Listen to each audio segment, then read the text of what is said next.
From the Kennan Institute in Washington, D.C., welcome to KennanX, a podcast on our never-ending quest to understand Russia, Ukraine, and the surrounding region.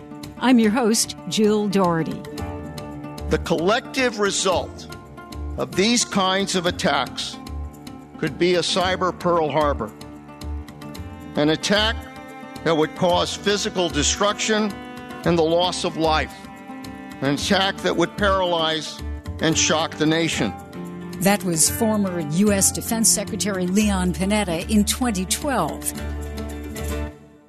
We've been warned about a possible cyber Pearl Harbor for decades. But what exactly is a cyber attack? As you know, there have been a number of attacks carried out by Russia against the U.S. Meg King, director of the Science and Technology Innovation Program at the Woodrow Wilson Center. There have been attacks that were in an effort to provide disinformation during our elections. There were attacks that were carried out to collect intelligence, presumably, against our government agencies and our private sector. And there are a wide variety of other attacks that have happened in the past decade plus that Russia has carried out. Let me walk you through the three kinds of incidents or harms that can occur in cyberspace. One is confidentiality. So that's when you gain access to data that was supposed to be private. And that is very much the cyber espionage model. The second kind is integrity, and that's when you manipulate data or systems. So the first example we have of that in the world, which makes this whole enterprise complicated, is the Stuxnet worm that was carried out by the Israelis and the United States. So the Stuxnet worm manipulated the speed and the pressure of the centrifuges in Iran related to the nuclear program. The third kind of attack is availability, and that's when you deny access to data or systems. So the Iranians, in response to Stuxnet, as an example, carried out a variety of denial of service attacks against U.S. financial organizations and banks a couple of years later. Mm-hmm. Could you take me inside this process? So you start with target reconnaissance. You have some sort of task, let's just say from your president, and your group goes and you basically collect information about the kind of target. So what kind of computers do they use? And a lot of this is available because the internet was built to share information and it's open source. You can search these things. So what kind of computers are they using? What kind of software and what version are they using? What providers that most of the people who listen to this may not have heard of? What providers are providing the support behind the scenes? What servers are providing the connectivity? All those sorts of things tell a story. So you carry out reconnaissance on your target and you try to figure out the easiest way to get in.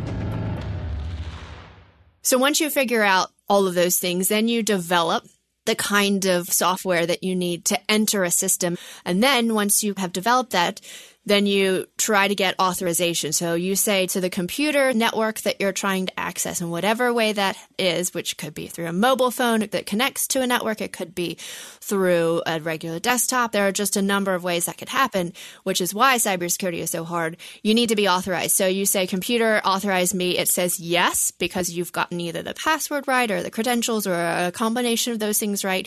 Then you enter a system. Once you enter, you have to be pretty careful not to alert that you're on the system. So you're quiet and you search around and it's more intelligence collection. And then you establish what is called command and control. And that's when you say, okay, I've gotten in through, hypothetically, the email network. What I really want is I want to go and find all those spreadsheets with all the numbers that they're going to spend next year on their cybersecurity budget, for example. You go, you find it, you try to quietly pull it off the system, and then you make sure quietly, if you can, that you can cover your tracks. Mm-hmm. Meg, when I look at this right from the beginning, one of the complications is that we have a number of different actors.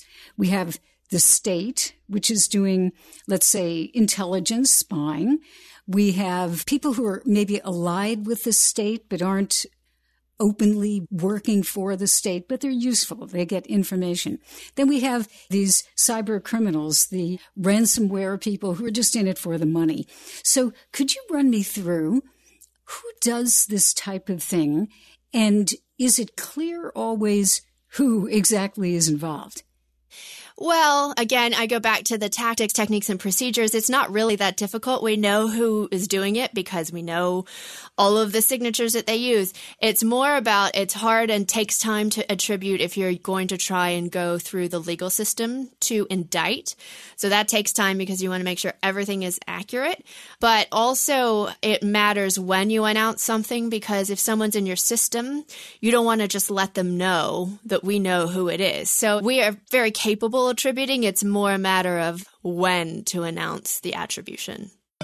Тем не менее, в российско-американских отношениях накопилось много вопросов, которые требуют обсуждения на высшем уровне. Which brings us to the recent summit between Russian President Vladimir Putin and U.S. President Joe Biden, where cyber attacks were center stage. Back to the Wilson Center's Meg King. There are a lot of questions about what exactly President Putin and President Biden agreed to, but can you just run us through that? What was the agreement? So as far as we know, the agreement was to allow a technical working group comprised of both U.S. and Russian experts in the information communications technology space to have a conversation about the bad actors, the criminal groups who are carrying out ransomware attacks from within the borders of Russia, but also hopefully to have broader conversations about cybersecurity threats from the Russian government to the U.S. government as well. I was really struck by President Biden at the news conference when he said, I pointed out to President Putin that we have significant cyber capability and he knows it. So my question was, okay, what does Putin know? So there's a concept of offensive cyber and defensive cyber. Defensive cyber is when you're trying to make sure that you do everything you can to protect your network from being accessed by another nation. Sometimes in order to have a good defense, and sometimes because we're carrying out our own intelligence operations, we are either in the networks of other countries and we can see things happening, or we stumble upon an activity happening, and I'm sure that's happened in the Russian context. I'm sure they've witnessed things that we've done. So it's not a surprise, partly because they've seen what we've done, and likewise we've seen what they've done. But also a lot of the technology is still developed in the United States, and Putin would definitely know that there are significant capabilities both in the cybersecurity world, in the artificial intelligence world, in the emerging technologies world, that we have capabilities that are pretty extensive. Another expert watching the summit closely was Pavel Sharikov, director of the Center for Applied Research at the Russian Academy of Sciences Institute of USA in Canada. He's one of several experts who contributed to an exploratory paper for Harvard University's Belfer Center, issued just before the summit. U.S.-Russia contention in cyberspace, are rules of the road necessary or possible? You began with a sobering question, and that was, can the U.S. and Russia contention in cyberspace cause the two nuclear superpowers to stumble into war? And I was really struck by that this is the stakes here. Yes, I think this is one of those issues where you cannot be too careful. And wherever you see a risk, wherever there is an opportunity to inflict some damage, you have to do your best to avoid that.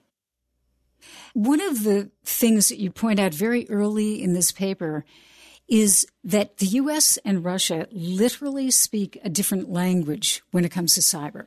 You mentioned Americans usually talk about cyber security, and then the word that the Russians most often use is information security, and I'm presuming that's информационная безопасность, correct? Informaционная безопасность, yes.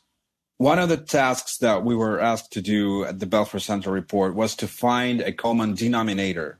And obviously, Russia and the United States just like I would say many other countries have very different approach to dealing with these issues. And it is true that Russian government and Russian society pays much more attention to the contents of the communication, to the contents of the information transmitted through the networks, transmitted through the infrastructure. And if you look at especially most recent Russian legislation and Russian regulation introduced by Russian government, you would see how Russian government tries to make sure that Russian audience receives only what they call proper information. So basically limiting the access to what they think is improper or damaging to the Russian sovereignty or whatever. While in the United States, the approach is more, and I'm saying this as a person who was researching American policy from Moscow for a long time and had a couple of opportunities to have some fellowships and spend, well, probably a year or 2 years, all in all, in the United States, mostly in Washington, D.C. The United States approached this issue as the safety of communication. So unless our connection right now is secure, nobody interferes, we can share whatever information we can with each other, cybersecurity is guaranteed, regardless of what is the content of information that we're discussing. It's not about cyber or information security per se. This is about general political relations and general political environment. The level of this cooperation would be much higher if the general Russian-American relations would be better, or at least more constructive, stable, and predictable. You use the phrase digital iron curtain.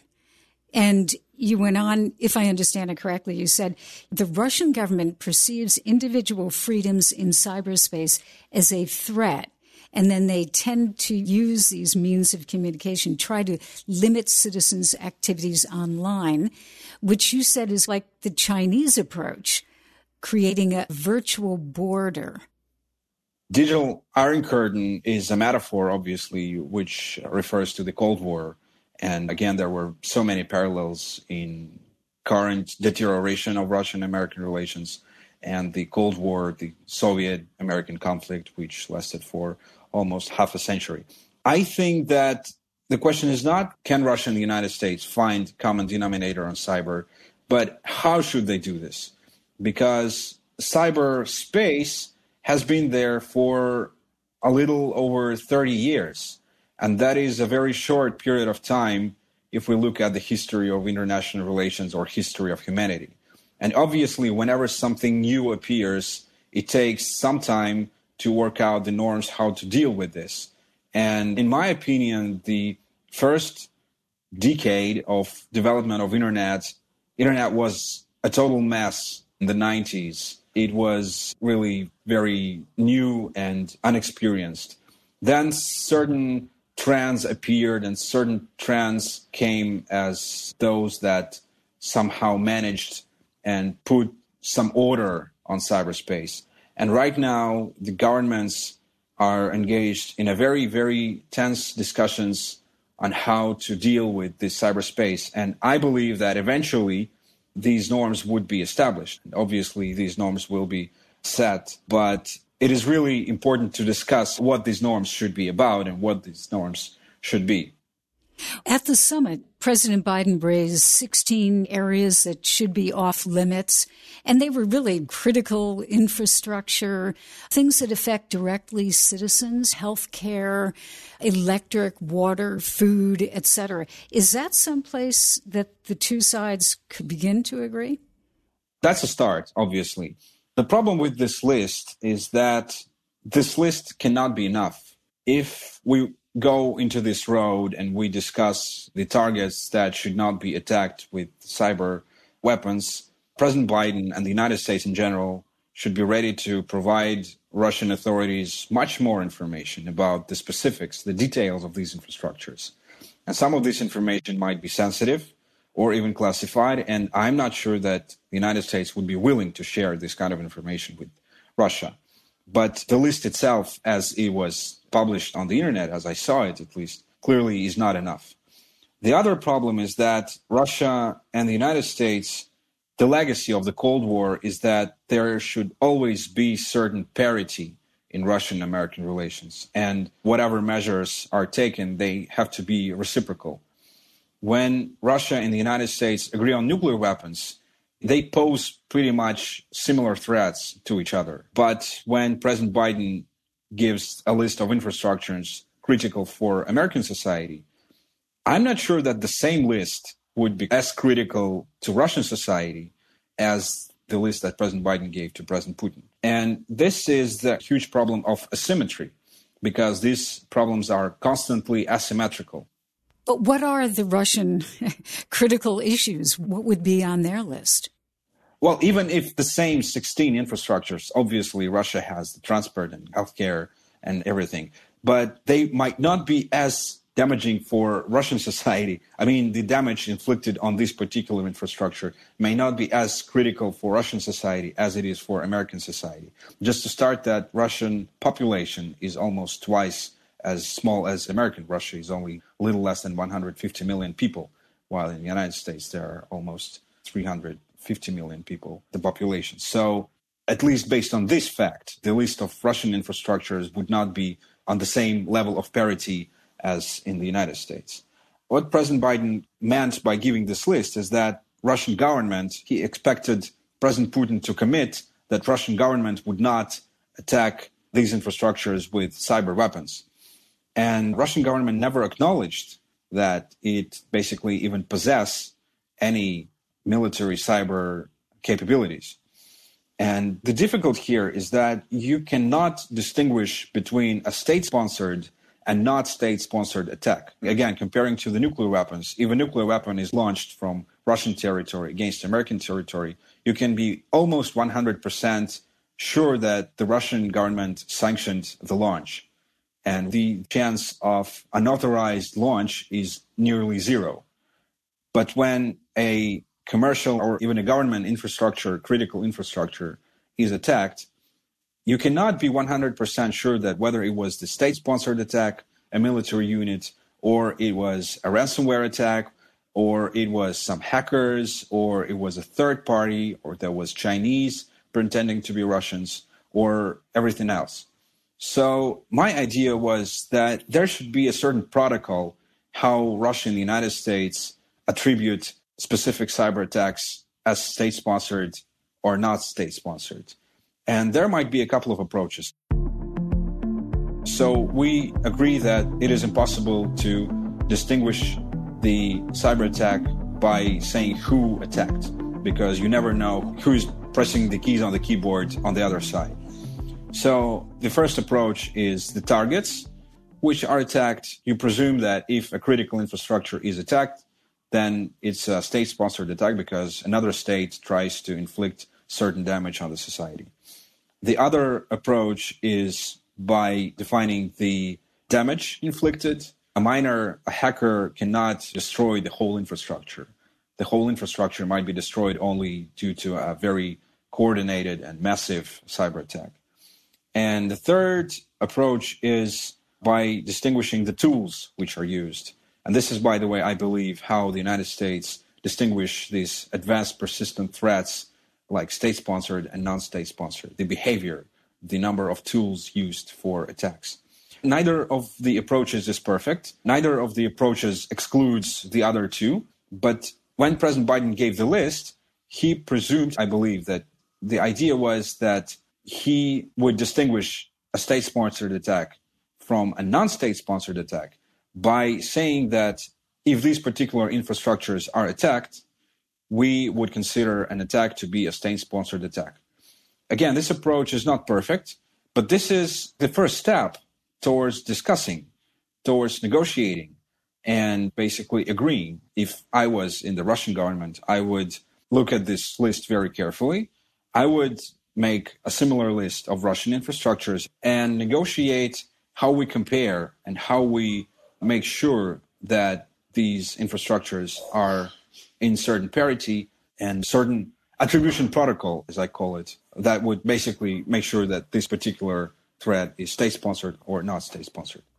But you point out that Russia traditionally has not acknowledged that essentially cyber instruments are a legitimate part of the nation's military toolbox, as you put it.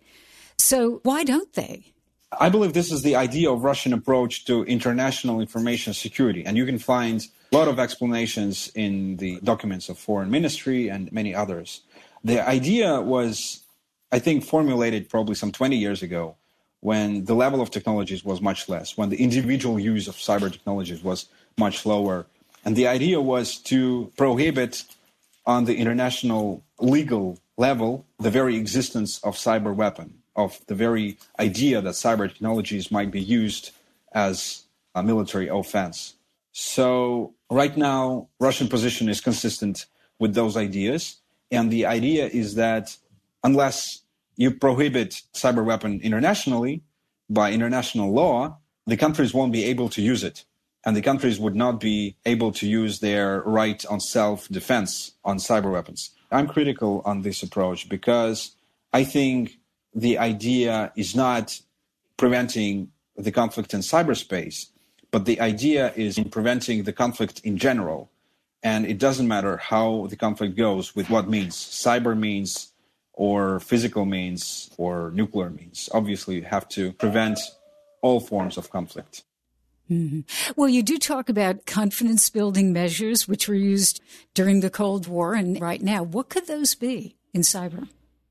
Well, first of all, it's really weird to say this, but in 2013, President Obama and President Putin signed an agreement on the G8. Remember, there was G8 before it became G7. Mm-hmm. They signed an agreement on confidence-building measures in cybersecurity. And basically, the countries agreed to establish a hotline between the White House and the Kremlin on exchanging certain information on cyber issues. They agreed on presidential commissions, which in the beginning of 2014 reported that they had a great success. By the way, the report came just probably a couple of weeks before the Crimea incident and the whole deterioration. So there is already an experience of new Russian-American confidence-building measures. So I don't think that we should invent something new. We can renew the old confidence-building measures which have already been there. Mm-hmm. In this paper, you say a binding U.S.-Russia cyber treaty is out of the question, at least for now. So looking back at the summit that just took place, are you still not confident about that? Is it still out of the question, or do you see any prospects for progress? Well, in my understanding, a legally binding treaty is a treaty which has to be not only signed by the presidents or the ministers, but has to be ratified by Congress and by Duma. And if I have any understanding of how American political system works, I seriously doubt that the Congress would agree on ratifying something on cybersecurity with Russia in any foreseeable future, even despite the fact that the Democratic Party right now has majority in both chambers. So this is basically the only reason why I'm skeptical that a legally binding treaty is possible in any foreseeable future. But it's amazing how political polarization and political instability in the United States affects Russian-American relations. I mean, I'm still skeptical. Before the things in the report might be negotiated officially, there has to be done a huge work in Russian domestic environment, which would result in changing this position. Mm-hmm. And there was this question that Russia has to acknowledge that it possesses the military cyber capabilities. And my point was not that Russia has to acknowledge that Russia possesses, but acknowledge the very idea that cyber can be a weapon. And this would open a huge door in discussing how this weapon is produced, how to control the production, how to control the proliferation, what expert control measures may or may not be applied, how they may or may not be applied, because obviously we are discussing not something which is physically produced, right? Like a rifle or a tank, but something which consists of a code, something that consists of information and intellectual property. So I think that in general, dialogue is better than the lack of dialogue. And I understand all the problems that the United States have with Russian government, probably violating certain international law and human rights violations and everything. But this should not be a political issue. This is an issue of basically working out the norms of responsible behavior, because you want it or not, Russia will be a factor of international relations for many years ahead. I must admit, talking with Pavel Sharikov and with Meg King was challenging. The cyber realm is extraordinarily complex, and the level of distrust between Russia and the United States is high. There was one more person I spoke with to try to understand what the Biden-Putin summit might be able to accomplish, and that's Lauren Zabierek, Executive Director of the Cyber Project at the Belfer Center. Her team looked at the SolarWinds hack and determined that it did not appear to rise to the level of a cyber Pearl Harbor. At the same time, it went beyond traditional espionage, targeting civilian infrastructure, private companies and networks, as well as government networks, even giving the hackers the potential ability to damage or destroy them. So what, if anything, did the summit accomplish? I think if we are even 1 inch closer to increased security, then I think it's a success. Now, did we see an example of that? I'm not sure, but the fact that they've agreed to start talking about this, I think, is very important. And I know a lot of people just didn't have very high expectations for the summit itself. So I think it'll be very telling what happens in the months and years after this. Both of our nations, really all nations, are so vulnerable to cyber threats from anyone. So we should really make it a priority to safeguard our countries from these cyber threats and really increase our resilience. KennanX is a product of the Kennan Institute at the Woodrow Wilson International Center for Scholars in Washington, D.C. It's the Wilson Center's oldest program, founded in 1974 by George F. Kennan, American statesman, James Billington, historian and former Librarian of Congress, and historian S. Frederick Starr. Inspired by them, the Kennan Institute's mission is to improve America's understanding of Russia and the wider region. Thanks for listening.